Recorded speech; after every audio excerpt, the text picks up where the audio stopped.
বাবুল, নিশ্চয় শুনতে পাচ্ছেন আমাকে।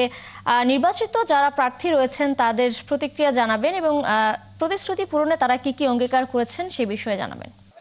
গতকাল জেলা রিটার্নিং কর্মকর্তার কাছ থেকে আনুষ্ঠানিকভাবে যে সরকারি ফলাফল সেটি বিজয়ী প্রার্থীরা গ্রহণ করেছেন।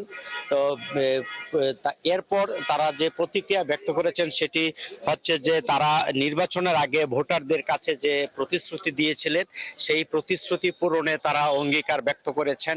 তার পাশাপাশি তাদের যে নতুন যে পরিকল্পনা রয়েছে এলাকার উন্নয়ন এবং সমস্যা সংকট সমাধানে, যেটি ভোটারদের প্রত্যাশা এবং যেটি সবচেয়ে এলাকার বড় ধরনের সমস্যা রয়েছে সেই বিষয় নিয়েও কিন্তু তারা কথা বলেছেন।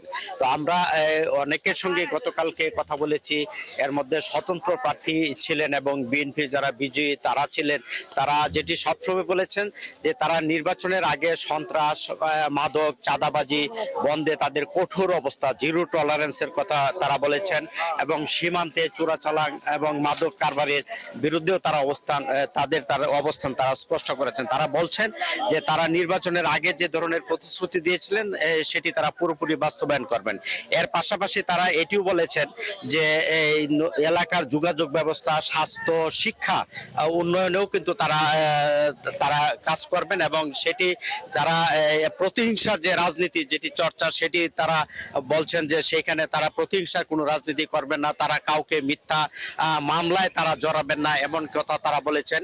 এবং এলাকা যেটি তারা যে মাদক কারবারি যারা রয়েছেন তাদের ব্যাপারেও তারা বলেছেন যে তারা কোনো মাদক কারবারিকে আশ্রয় প্রশ্রয় দিবে না, সন্ত্রাস চাঁদাবাজিকে তারা কোনো আশ্রয় প্রশ্রয় দিবে না এমন কথা কিন্তু তারা বলেছেন।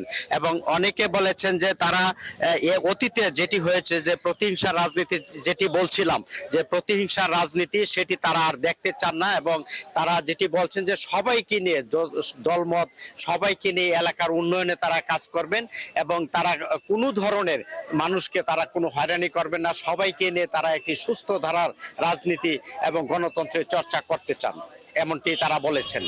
বাবুল হোসেন, ধন্যবাদ আপনাকে যুক্ত হবার জন্য। দর্শক, নির্বাচন পরবর্তী পরিস্থিতি জানাতে আমাদের সাথে যুক্ত ছিলেন সহকর্মী বাবুল হোসেন।